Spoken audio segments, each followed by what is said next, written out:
pessoal, sejam todos muito bem-vindos. Vamos aqui dar continuidade ao nosso estudo de equilíbrio iônico. Essa aqui é a parte 2, onde nós vamos ver a constante de ionização da água, pH e pOH. Mas antes da gente ir para a nossa aula, eu peço a vocês que se inscrevam no canal da Escola Online, ative as notificações e, se gosta da aula, claro, deixe seu like. Tenho também uma novidade para trazer aqui para vocês. Nosso projeto Eu Não Erro Mais. Então, nesse projeto, nós estamos abordando o conteúdo de todas as disciplinas, pautado no TRI, onde nós estamos preparando para você garantir a sua vaga na Federal na prova do Enem. Então, confere lá, projeto Eu Não Erro Mais, na nossa plataforma. Tem tanto o link da aula quanto o material teórico para ser baixado. Certo, pessoal? Eu sou a Simone, professora de Química do canal Escola Online. Nossa aula inicia depois da vinheta.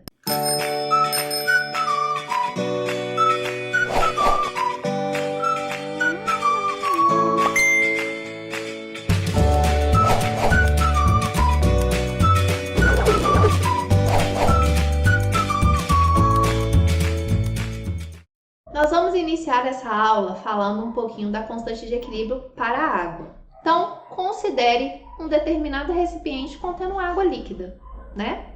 E aí, nesse recipiente vai haver um equilíbrio entre água e as espécies quando sofrem a autoionização. Então, formando aqui o H3O+, mais o OH-, ok? É quando uma molécula de água transfere um próton para outra, né? Que aí a gente chama de autoionização da água. E aí, gente, como que a gente vai representar esse equilíbrio aí? A gente, de forma mais simples, porque na verdade a espécie que forma é o H3O+. Mas para facilitar, né, a nossa escrita, nós vamos considerar que uma molécula de água sofre a autoionização, formando H+ e OH-. Mas nós sabemos que essa espécie ela não existe de forma isolada. Na verdade, é o H3O+, ok? Mas isso aqui é só para facilitar a nossa forma de representar, ok? E aí, a constante de equilíbrio desse equilíbrio químico aqui, desse equilíbrio molecular, nós temos que a constante vai ser concentração dos produtos elevado a seu expoente, dividido pela concentração do reagente. Só que nós estamos trabalhando aqui com água líquida. O que acontece aqui com essa concentração? É constante, não é alterada.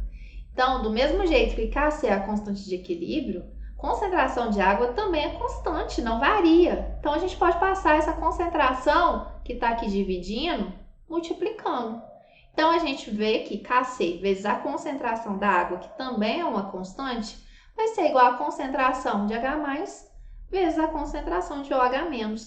E Kc, que é a constante de equilíbrio, vezes a concentração da água, que também é constante, da água líquida, nós vamos denominar que é Kw.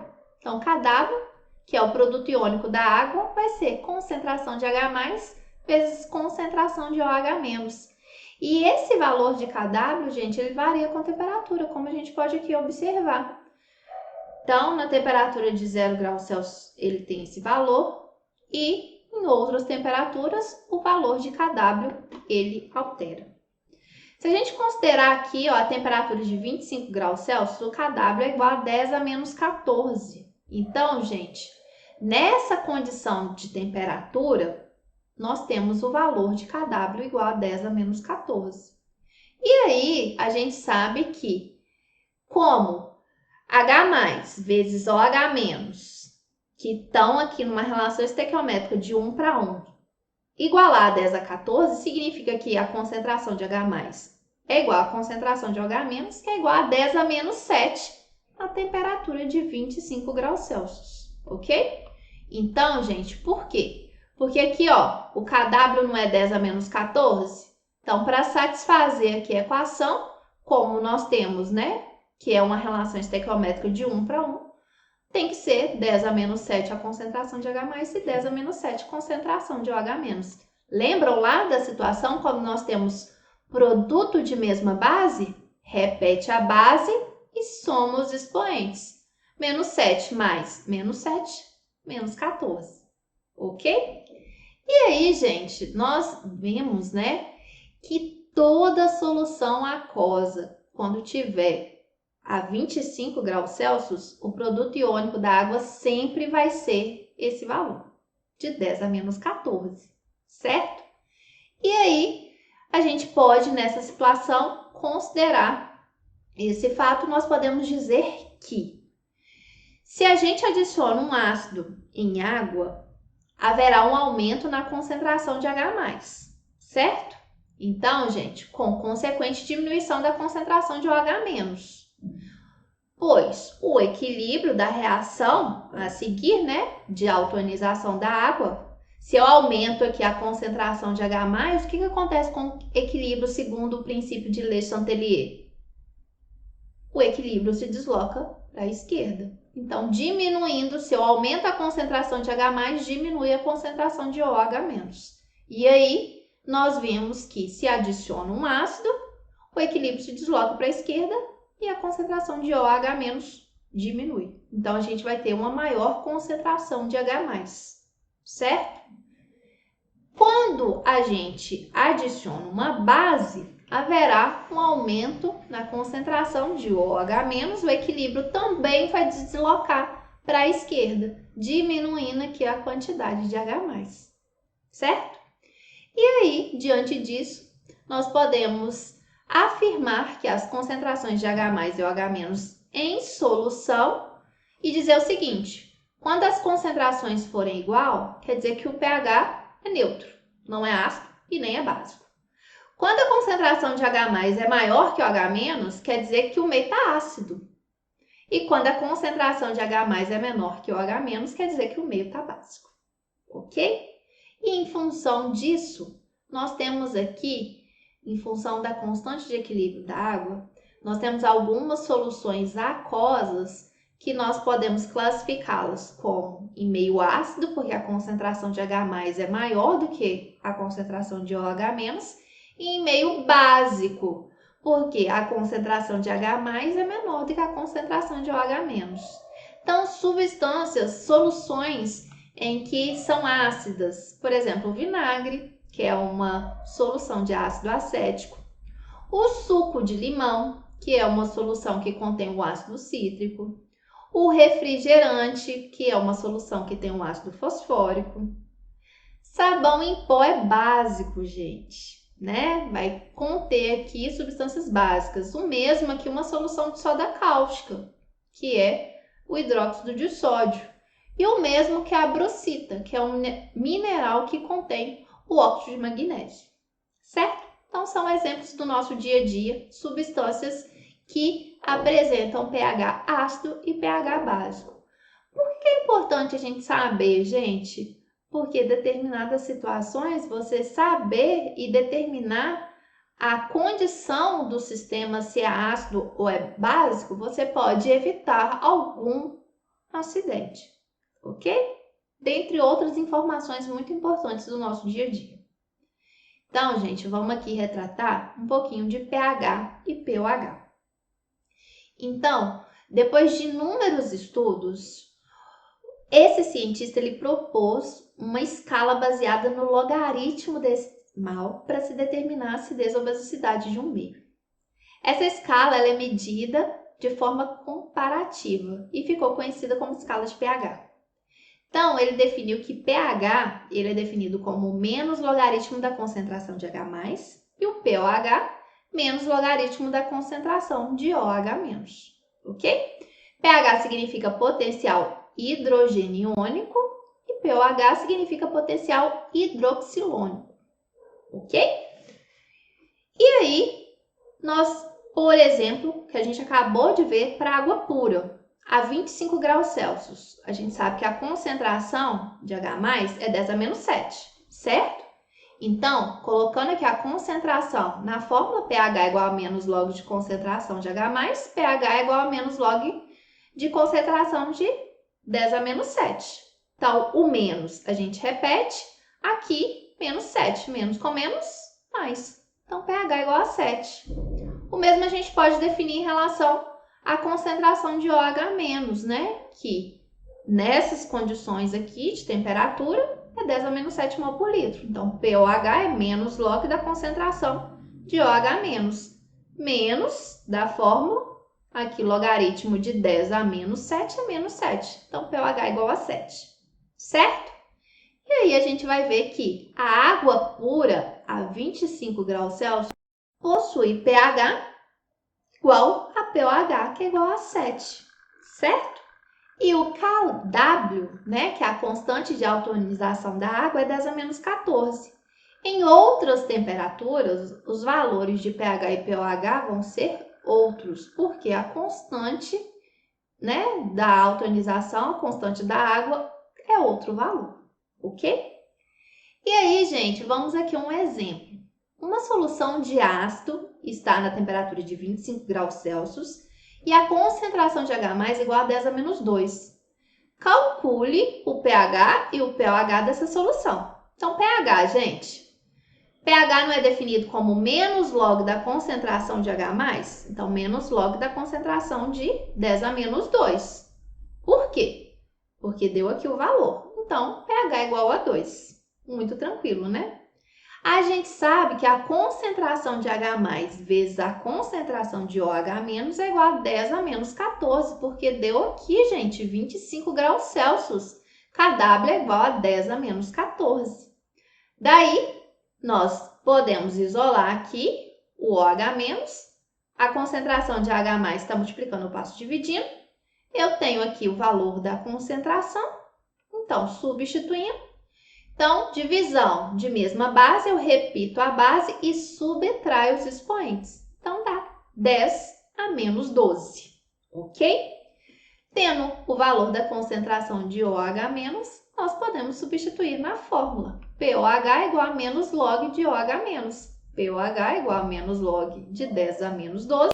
POH igual a 12. Nós poderíamos fazer também que pH mais pOH é igual a 14. Como a gente achou aqui o valor de pH, pOH seria 14 menos 2, que era igual a 12, ok? Então, nós podemos dizer que qualquer solução na temperatura de 25 graus Celsius, ela vai satisfazer a condição de pH mais pOH igual a 14. E aí, nós chegamos a essa tabela, onde nós podemos definir os valores de pH e pOH para algumas soluções quando a 25 graus Celsius, na temperatura de 25 graus Celsius. Então, nós sabemos que lá pela condição, nessa temperatura, o kW é 10 a menos 14. kW é igual a concentração de H+ vezes a concentração de OH-. Se eu determino que a concentração de H+ é 10 elevado a 0, na condição de 25 graus Celsius, pH vai ser 10 a menos 14. E aí, calculando o pH nessa concentração, é 0 e o pOH é 14. O somatório de pH mais pOH dá 14. O mesmo raciocínio nós temos aqui, onde a concentração de H+ ela está diminuindo e a concentração de OH- ela está aumentando. E aí, o que a gente observa? Que quando o meio é ácido, significa que o pH ele é menor que 7, ou se a gente estiver falando em relação a pOH, ele é maior que 7. Meio neutro, pH é igual a pOH, que é igual a 7. E meio ácido, a gente vê que o pH ele é maior que 7 e o pOH menor que 7. Certo, pessoal? E aí, a gente fala que o meio vai ser mais ácido quanto maior for a concentração de H+, certo? Então, o meio será mais ácido quando o pH aproximar de 0. E o meio será mais básico quando a gente considera que a concentração de OH- ela é maior. Ou seja, vai ser quando nós tivermos aqui uma menor concentração de H+, com o pH próximo de 14, quando a gente avalia aqui na escala de pH. Quando a gente avalia na escala de pOH, Quanto mais próximo de 14, mais ácido, e quanto mais próximo de 0, mais básico, ok? Mas a escala, né, que a gente usa como padrão é de pH, certo, pessoal?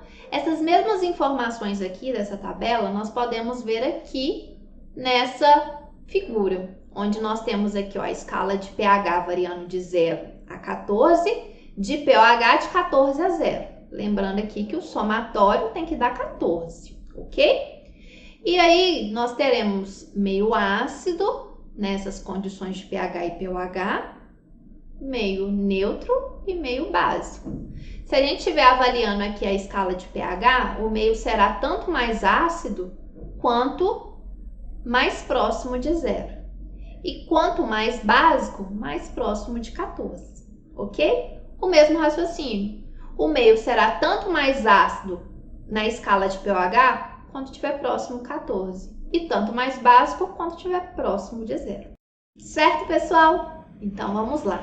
Vamos à informação de pH de algumas substâncias do nosso dia a dia, que vão desde substâncias ácidas, né? Suco de laranja, refrigerante, água gaseificada, o nosso cafezinho. Então, são substâncias aqui que nós consumimos no nosso dia a dia que são ácidas, e nós temos também substâncias que têm a característica básica, né? O amoníaco, que é usado no produto de limpeza, soda cáustica, muitos utilizam, né, para fabricar sabão caseiro, outros para desentupir encanamento de pia, né? A clara do ovo, ela tem também um pH básico, né, próximo de 8.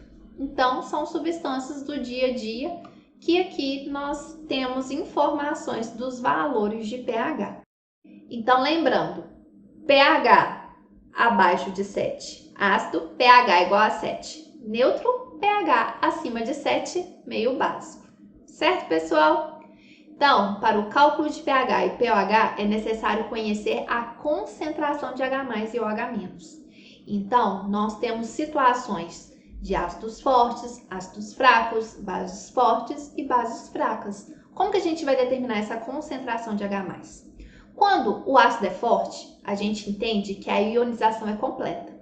Então, a mesma concentração que nós tivermos do ácido, nós vamos ter aqui do H+.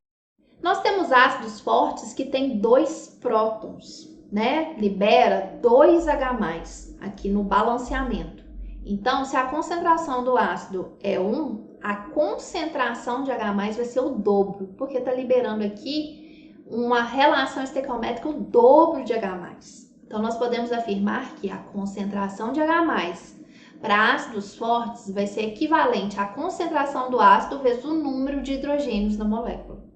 O mesmo raciocínio vale para a base forte. Quando a base é forte, a gente considera que ela dissocia completamente. Então, a concentração de OH- vai ser a concentração da base vezes o número de OH da molécula. Então, a gente tem aqui esse exemplo do hidróxido de cálcio. O hidróxido de cálcio, gente, ele tem 2 hidroxilas. Então, se a concentração do hidróxido de cálcio é 0,1 mol por litro, a concentração de OH- em solução aquosa será 0,2 mol por litro. Certo, pessoal? E quando a gente tiver ácido fraco e base fraca? Então, a gente sabe que o ácido fraco ele não ioniza completamente. A ionização vai depender do grau de ionização. E aí a gente sabe que, por exemplo, a quantidade de H+ vai ser definido pela quantidade de ácido que ionizou. Então, a gente sabe que a concentração de H+, ela vai ser a concentração do ácido vezes a constante de ionização. O mesmo vale para a base fraca. A base fraca, ela também é determinado quanto dissociou pela grandeza alfa, que aqui no caso vai ser o grau de dissociação. Então, a quantidade de OH- ela vai ser definida pela concentração da base vezes a concentração. Vezes a grau de dissociação. Certo? Para a gente fixar esses conteúdos, vamos fazer aqui algumas atividades. Então, uma solução de ácido clorídrico apresenta uma concentração igual a 0,001 mol por litro. Para essa solução, calcule H+, concentração de H+, concentração de OH- e pH. Então, gente, primeira coisa, HCl, ácido forte ou fraco? Forte. Então, a gente considera, né, que foi ionizado de forma completa. Então, a mesma concentração do ácido é a concentração de H+, porque tem aqui, ó, apenas um hidrogênio, ok? Então, primeiro, determinamos aqui a concentração de H+, né? 0,00001 mol por litro, que é igual a 10 a menos 3 mol por litro. pH é a concentração de menos logaritmo de H+, certo? Então, pH é igual a menos log de 10 a menos 3, pH é igual a 3. E pOH? pOH, gente, nós vamos considerar, não informou aqui, mas nós vamos considerar que é temperatura de 25 graus Celsius. Então, a gente vai considerar que a concentração de H+ vezes a concentração de OH- é igual a 10 a menos 14. Então, a concentração de OH-, 10 a menos 14 dividido pela concentração de H+, que vai ser 10 a menos 11. Então, pOH é igual a 10 a menos 11, ok? Mas não pediu aqui pOH, só pediu aqui concentração de OH-, concentração de H+ e pH, certo? Vamos a uma segunda atividade. O ácido acético, que apresenta constante de equilíbrio 1,8 vezes 10 a menos 5, lembrando que ácido acético é um ácido fraco. Em solução de concentração igual a 0,01 mol por litro, qual que é o valor do pH da solução? Então, gente, se é um ácido fraco, a gente precisa saber do grau de ionização, do alfa, né? Da grandeza alfa. Então, como que a gente determina? A gente tem aqui a constante de equilíbrio, nós temos a concentração. Então, pela lei de diluição de Ostwald, constante de equilíbrio é a concentração vezes alfa ao quadrado. A gente quer saber, né, o alfa, então substituindo aqui os valores, o 0,01 está aqui multiplicando, eu passo dividindo, então esse valor aqui é 1,8 vezes 10 a menos 3, ok? Então, raiz, né, vou colocar raiz de alfa ao quadrado é alfa, raiz de 1,8 vezes 10 a menos 8, equivale a 4,2 vezes 10 a menos 2. Aí a gente determinou o alfa. Qual que vai ser a concentração de H+? Concentração de H+ é a concentração do ácido vezes o alfa. Então, vai ser 0,01 mol vezes 4,2 vezes 10 a menos 2. A concentração vai ser 4,2 vezes 10 a menos 4 mol por litro. Nessa situação, pH é igual a menos log da concentração de H+, pH é igual a menos log de 4,2 vezes 10 a menos 4. A gente sabe aqui, né, que log de uma multiplicação pela propriedade de logaritmo é a mesma coisa que log do somatório. Então, log de 4,2 é 0,62, log de 10 a menos 4 é menos 4. Então, fazendo aqui, nós chegamos ao valor que pH é 3,38. Certo, pessoal? Então, nós aplicamos aqui as condições de ácido forte e ácido fraco. Vamos continuar. Nós temos substâncias que são consideradas indicadores. O que são indicadores? São substâncias naturais ou sintéticas que têm a propriedade de mudar de cor em diferentes valores de pH. Os indicadores, eles apresentam uma zona, uma faixa, né? Uma zona de viragem de pH, no qual vai ocorrer essa mudança de cor. Então, vamos dar exemplo aqui de um indicador muito utilizado na situação ácido-básico, que é a fenolftaleína. A fenolftaleína, ela apresenta uma coloração incolor de 0 até 8,3. A faixa de viragem dela é de 8,3 a 10,3, tendo uma coloração rosa de bem clarinho até o tom mais forte, o rosa intenso, que vai ser no valor de 10 a 3 a 14, valor de pH. Então, gente, nós falamos que esse indicador, ele é um excelente indicador para a solução básica, porque ele vai apresentar uma cor muito intensa aqui quando a solução for básica.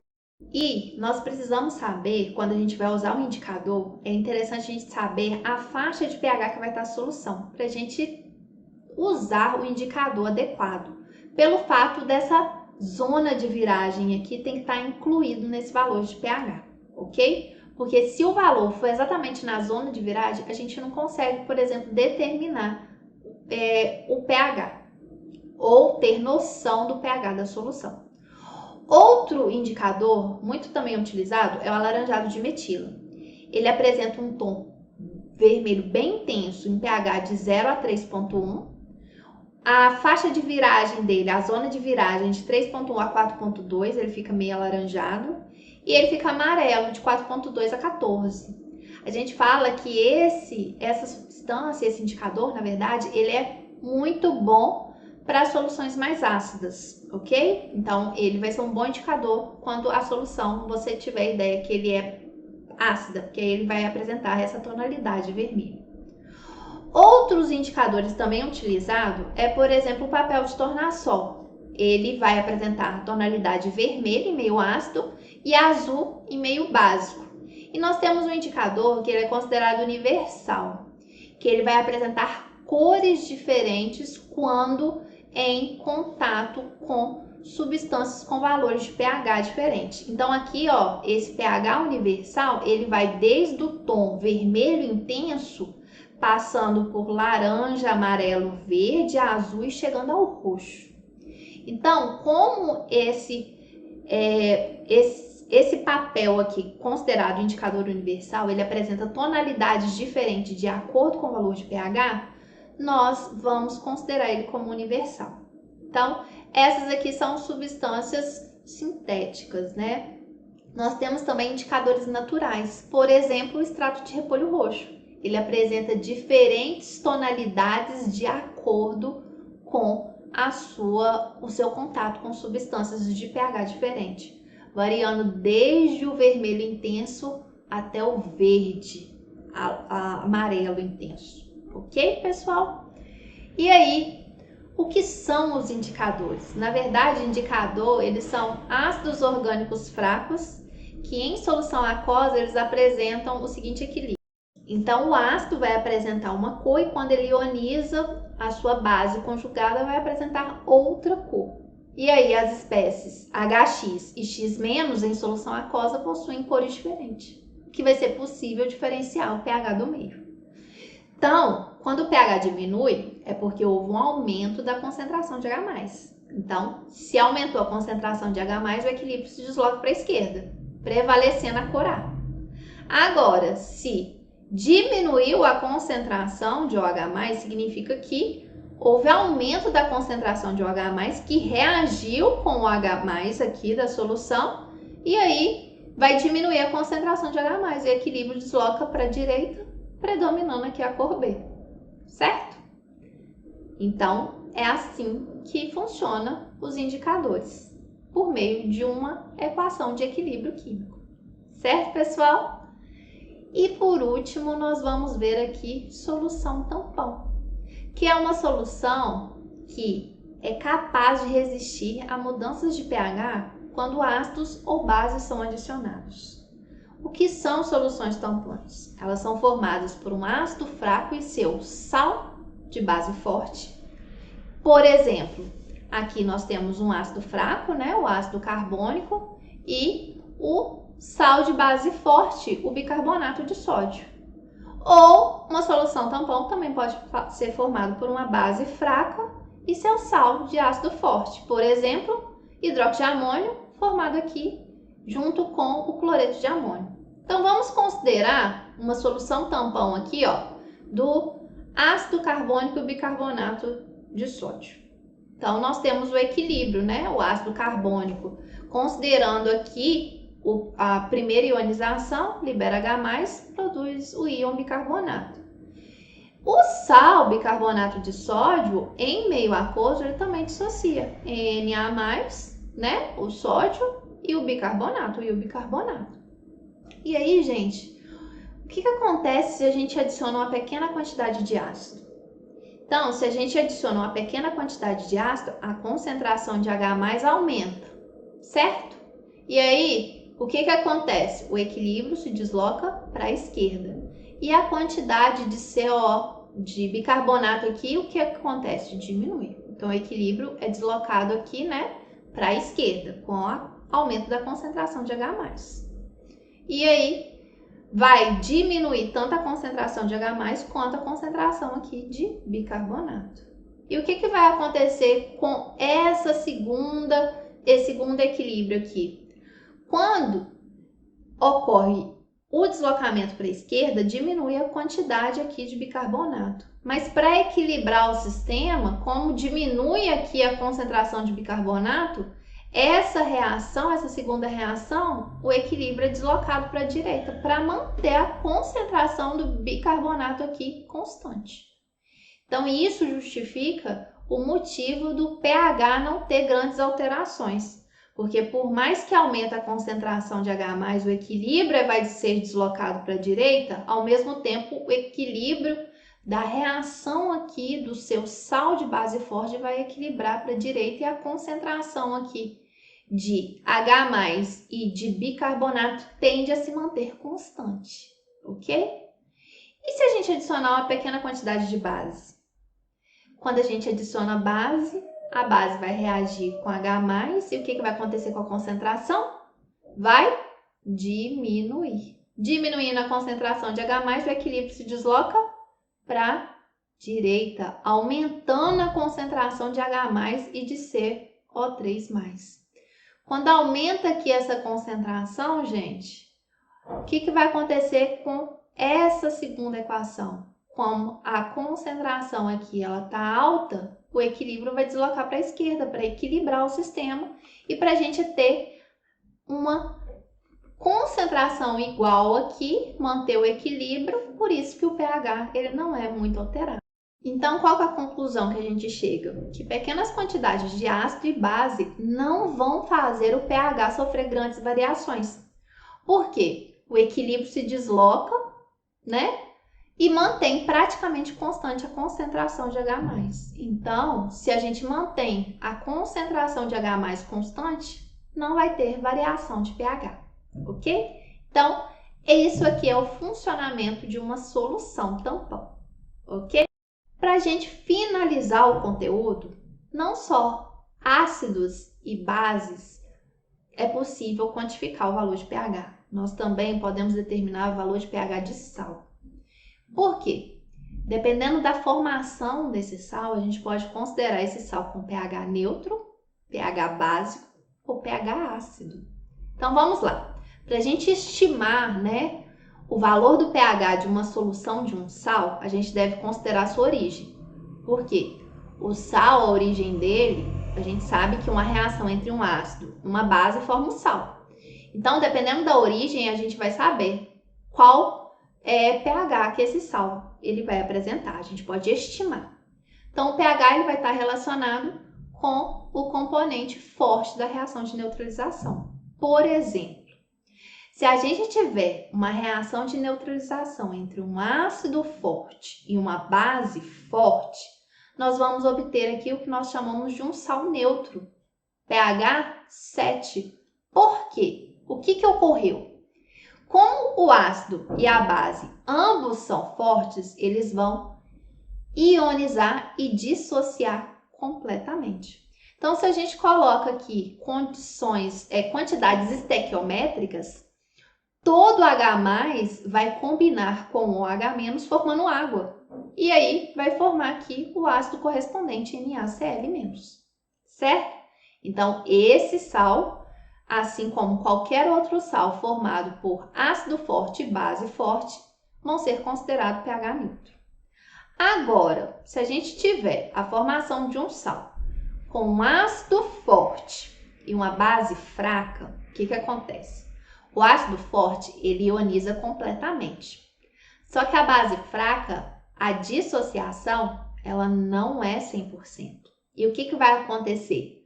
No meio, a gente vai ter mais H+ do que OH-.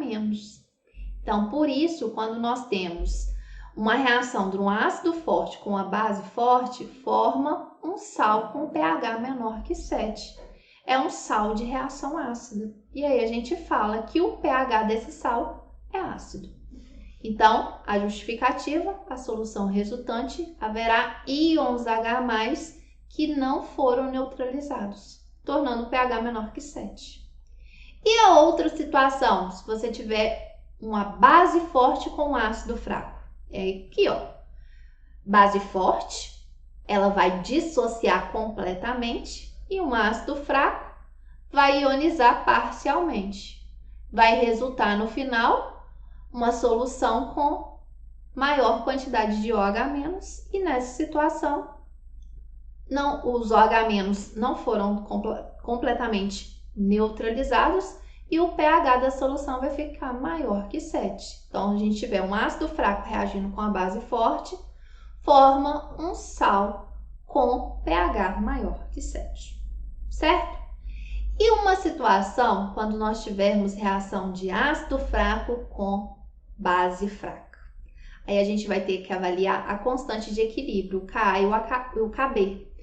Se o Ka for maior que Kb, o sal formado vai ter um caráter ácido, tá bom? A gente pode estimar que o caráter é ácido. Agora, se Kb for maior, o pH do sal ele será maior que 7. Certo, pessoal? Então, é por meio disso que nós vamos determinar o pH de um sal. Espero ter ajudado vocês. Se vocês não entenderam alguma coisa dessa aula, deixe um comentário que vai ser um prazer responder. Até mais, pessoal!